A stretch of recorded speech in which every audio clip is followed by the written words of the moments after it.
Hello friends, welcome to my YouTube channel. So friend, आज हम इस वीडियो में डिस्कस करने वाले हैं टॉपिक जिसका नाम है a room of one's own, जो कि वर्जीनिया वुल्फ के द्वारा लिखा गया है। सो बेसिकली इस टॉपिक में वर्जीनिया वुल्फ ने ये बताया है कि अगर एक वीमेन राइटर बनना चाहती है तो उसके लिए दो चीज़ें इंपॉर्टेंट होती है। पहला मनी और दूसरा उसका रूम। मनी इसलिए कि अगर वो कंफर्ट जोन में है तभी वो लिखने से रिलेटेड बातें सोच सकेंगी और उसे लिख सकेंगी। एक कंफर्ट जोन होना ज़रूरी है ताकि वो हर एक प्रकार की जो प्रॉब्लम्स हैं उनसे दूर रहते हुए फ्री माइंड अपनी राइटिंग कर सके। दूसरा रूम, जहाँ पर वो बैठकर अपने जो थॉट्स हैं उन्हें सोच सके और उसके बारे में वो लिख सके। इसलिए वर्जीनिया वुल्फ ने यहाँ पर दो चीज़ें नेसेसरी बताई हैं। मेन इसमें यही बताया है और अपना एक एक्सपीरियंस है जो वो शेयर करती हैं एक नरेटर के रूप में। सो स्टार्ट करते हैं। Woolf has been asked to talk to a group of young women scholars on the subject of women and the fiction। तो जो वर्जीनिया वुल्फ हैं उन्हें यानी कि मोटिवेट करने के लिए बुलाया गया था, और मोटिवेट किन्हें करना था? यंग वीमेन स्कॉलर्स को। और किस सब्जेक्ट पर करना था? विमेन एंड फिक्शन, औरतें और उनके द्वारा लिखा जाने वाला fiction. Her thesis is that a woman needs money and a room of her own if she is to write fiction. तो उनका ये मानना था कि जो एक विमेन होती है उसके लिए दो चीज़ों की ज़्यादा ज़रूरत होती है। एक होता है मनी और दूसरा है कमरा जहाँ पर वो बैठकर फिक्शन लिखेंगी। She will now try to show how has come to this conclusion, deciding that the only way she can impart any truth is to describe her own experience. तो यहाँ पर वो इस बात को साबित करने के लिए इस कंक्लूज़न को निकालने के लिए वो डिसाइड करती है कि क्यों ना इस बात को वो अपने ही एक्सपीरियंस के थ्रू इन्हें समझाए, जिससे कि इन्हें समझ में आ जाए कि इन्होंने ऐसा कंक्लूज़न क्यों निकाला है कि एक वीमेन के लिए मनी और उसका रूम ज़्यादा ज़रूरी होता है। So she adopt the voice of A narrator. The name of this narrator is unimportant since she represent every women. तो यहाँ पर क्या है कि वो एक नरेटर के रूप में बता रही हैं, एक स्टोरी बता रही हैं, एक्सपीरियंस बता रही हैं अपना। और यहाँ पर जो नरेटर का नेम है वो इतना इम्पोर्टेंट नहीं है, बट उनका जो एक्सपीरियंस है वो हर एक वीमेन से रिलेट करता है। The narrator begins by narrating her day at a college of the fictional university Oxbridge। तो यहाँ पर वो कहती हैं कि एक बार क्या होता है, एक नरेटर होती है जिसका जैसे ही यानी कि दिन की शुरुआत में क्या है कि वो कहाँ जाती हैं, तो वो एक यूनिवर्सिटी में जाती है जिसका नाम है ऑक्सब्रिज यूनिवर्सिटी। और ये जो ऑक्सब्रिज यूनिवर्सिटी है ये कॉम्बिनेशन है ऑक्सफोर्ड और कैम्ब्रिज यूनिवर्सिटी का। Trying to compose her lecture, she seizes upon some important thoughts and rush across one of the college lawn, but she is stopped by a widow, a guard, who tell her that the lawn is reserved for fellow and scholars। तो इसमें क्या होता है कि वो जो women होती है वो लॉन में जाती है, सोचती है कि वहाँ पर बैठकर वो आराम से कुछ कंपोज कर पाएगी, लेकिन वहाँ के गार्ड के द्वारा उन्हें रोक दिया जाता है और ये कहा जाता है कि ये जो लॉन है वो रिजर्व है किसके द्वारा? कुछ स्कॉलर्स, कुछ विद्वान लोगों के द्वारा। She is shut out of several other areas in the same way before going to the lunch party। तो लंच पार्टी जाने से पहले वो और भी कुछ जगह पर जाती हैं जहाँ पर उन्हें इसी तरीके से मना कर दिया जाता है बैठने के लिए। उसके बाद ये एक लंच पार्टी में जाती हैं where she is inspired by the bright conversation of the men and women there। और वहाँ पर क्या होता है कि जो मैन और वीमेन के द्वारा वहाँ कॉन्वर्सेशन की जाती है उससे वो बहुत ज़्यादा इंस्पायर हो जाती है। Later she eats dinner at the fictional women college Fernham. तो उसके बाद ये डिनर करती हैं। The meal here is quite different, the fare simple and the conversation gossipy and uninteresting. और वहाँ पर जब वो डिनर वगैरह करती हैं तो वहाँ का जो खाना होता है वो उन्हें थोड़ा डिफरेंट लगता है, और जो वहाँ का प्राइस था खाने को लेकर वो नॉर्मल था, और वहाँ के जो लोगों की बातें हो रही थी वो गॉसिप टाइप की हो रही थी और उन्हें वो अनइंटरेस्टिंग लग रही थी। Reflecting on her day, the narrator realized that women have been shut out of education and the financial and intellectual legacy the men have always been had access to। तो यहाँ पर वो पूरे दिन का जो भी अपना एक्सपीरियंस लेती है उसके थ्रू वो ये रियलाइज़ करती है कि जो एक वीमेन होती है उसे क्या है कि एजुकेशन से, फाइनेंशियल से और जो इंटेलेक्चुअल एजेंसी है उससे क्या है कि थोड़ा शट आउट अलग रखा जाता है। यानी कि यहाँ पर वो ये कहना चाहती है कि जो मैन होते हैं उन्हें क्या है कि बहुत सारे चांस मिल जाते हैं, बहुत सारे यानी कि उन्हें बेनिफिट मिलते हैं, बट जो वीमेन हैं उन्हें मैन के कंपैरिजन में कम यानी कि अपॉर्चुनिटीज़ वगैरह मिलती हैं।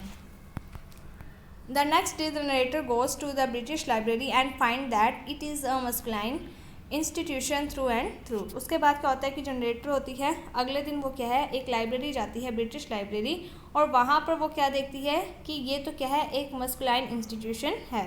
There are shelf of writing by man about women, कि यहाँ पर जो शेल्फ बनी हुई हैं और वो जो शेल्फ है उसमें जितनी भी बुक्स वगैरह हैं वो सभी जो बुक्स हैं उसमें लिखा गया है, और वो किसके द्वारा लिखा गया है, वो मैन के द्वारा लिखा गया है, और मैन ही वीमेन के बारे में यहाँ पर लिख रहा है। But she detect anger as well as curiosity in the man scholarship. तो जब वो ये चीज़ें देखती है तो उसे गुस्सा भी आता है और उसे क्यूरियोसिटी भी होती है मैन के स्कॉलरशिप पर, यानी कि मैन की द्वारा जो भी बातें लिखी जाती हैं। She theorize that women have been a mirror in which man have always seen themselves in large and the strengthen, यानी कि इसमें एक आ गया है कि जो वीमेन है वो क्या है एक मिरर है जिसमें मैन अपने आप को क्या है कि वीमेन से ज़्यादा महान, ज़्यादा यानी कि स्ट्रेंथन मानता है, शक्तिशाली, पावर वाला मानता है। And that man have use their lecture and the scholarship to affirm the inferiority of women, mostly to protect their own superiority. इसके साथ ही मैन जब वीमेन के बारे में लिखता है तो कहीं ना कहीं वो अपनी जो सुपीरियरिटी है उसे क्या है प्रोटेक्ट करता है। Looking back on the legacy of women writer, the narrator find that there is hardly any information about the average woman life, what she did, what she liked and so on। इसके बाद वो कहती है कि जब वो India women writers के बारे में देखती है तो वो ये देखती है कि जो नरेटर हैं उन्हें क्या लगता है कि यहाँ पर बहुत ही कम ऐसी किताबें हैं, बहुत कम इन्फॉर्मेशन है एवरेज वीमेन की लाइफ के बारे में कि वो क्या करती हैं, क्या पसंद करती हैं, और उनसे रिलेटेड जो बातें हैं वो बहुत कम है। So she invites the story of the William Shakespeare sisters, Judith Shakespeare, a woman with the potential for genius, but who is never able to write a word and end up commenting society because of the way the society is structured against women। तो यहाँ पर उसके बाद क्या है कि वो किसकी स्टोरी बताती हैं, जूडिथ शेक्सपियर की, जो कि विलियम शेक्सपियर की सिस्टर हैं, और वो कहती है कि वो बहुत ज़्यादा जीनियस थी लेकिन वो कुछ भी नहीं लिख सकी, और लास्ट में क्या है कि उन्होंने सुसाइड कर लिया था बिकॉज ये जो सोसाइटी है वो क्या है किस तरीके की बनी है कि वो वुमेन के ही अगेंस्ट चलती है। Having provided this history, Woolf shed her persona and consider how she will conclude her lecture with an inspiring call to action। तो यहाँ पर इस तरीके से ये सारी बातें बोलते हुए अपना लास्ट कंक्लूड करती है लेक्चर को, और वो कहती हैं कि अब हमें क्या है कि कुछ एक्शंस लेने चाहिए, इंस्पायर करती है। She charge the movement of Newnham and the Girton college her audience to create a legacy for their daughters. तो ये कहती है कि अब हम लोगों को क्या है कि क्रिएट करना चाहिए एक परंपरा अपने डॉटर्स, अपने बेटियों के लिए। She believe that fiction is for the common good, not just the individual good, and there is something universal and powerful and good in it. तो वो कहती है कि जो फिक्शन है वो बहुत ही कॉमन गुड है, और ऐसा नहीं है कि अगर हम फिक्शन लिखते हैं तो उससे सिर्फ एक को ही प्रॉफिट मिलता है, बल्कि ये एक यूनिवर्सल और पावरफुल होता है और ये सभी को ही क्या है बहुत बेनिफिट देगा। And so she charge them to write, इसीलिए वो कहती है कि आपको लिखना चाहिए वॉरेसियसली, शी यानी कि लगातार आपको लिखना चाहिए। She conjure the image of Judith Shakespeare lying dead, वो कहती है कि हम जो ये जूडिथ शेक्सपियर हैं वो भले ही उनकी डेथ हो चुकी है, buried beneath the street of a poor burg of London, और भले ही उन्हें लंदन की एक गली में, जैसे कुछ जगह पे तो क्या होता है इंसानों को जलाया जाता है तो कुछ जगह पर दफनाया जाता है, तो उन्हें भी क्या है डेथ के बाद दफना दिया गया था। लेकिन अब ये कहती है कि हमें क्या है कि उनकी जो इमेज है उसे कंजर्व करना चाहिए, उसे वापस से क्या है कि जीवित करना चाहिए। But says all is not lost for this tragic character, जिससे कि यानी कि वो ये कहना चाहती है भले ही उनकी डेथ हो चुकी है बट अगर हम उनके बारे में लिखेंगे तो वो जो राइटर है वो कभी भी मरता नहीं है। Since poet never really die, कोई भी जो पोइट है वो कभी भी मरता नहीं है, बट आर री interpreted and given life by other, दूसरे लोगों के द्वारा उसे क्या है लाइफ दी जाती है। जैसे कि किसी एक नरेटर की डेथ होगी और उसके बारे में कोई दूसरा नरेटर लिख रहा है तो कहीं ना कहीं उसकी किताबों के थ्रू हम उस पर्सन के बारे में पढ़ पाते हैं। The woman in her audience have the opportunity to bring Judith to life and create the history that Judith never had. तो वो यही कहना चाहती है कि अपने ऑडियंस को कि हमें क्या है कि एक अपॉर्चुनिटी मिली है कि हम जूडिथ को वापस से लाइफ दे सकें एंड क्रिएट कर सकें एक history that Judith never had, जो कि जूडिथ नहीं कर पाई थी। तो इस तरीके से ये समरी थी। होप आपको ये समरी समझ में आ गई होगी। अगर आपको कोई भी डाउट होता है तो आप हमें कमेंट सेक्शन में बता सकते हो। इसके अलावा आप टेलीग्राम नई शुरुआत को भी ज्वाइन कर सकते हो और वहाँ पर भी अपने डाउट्स वगैरह पूछ सकते हो। So thank you friends for watching my video. Thank you.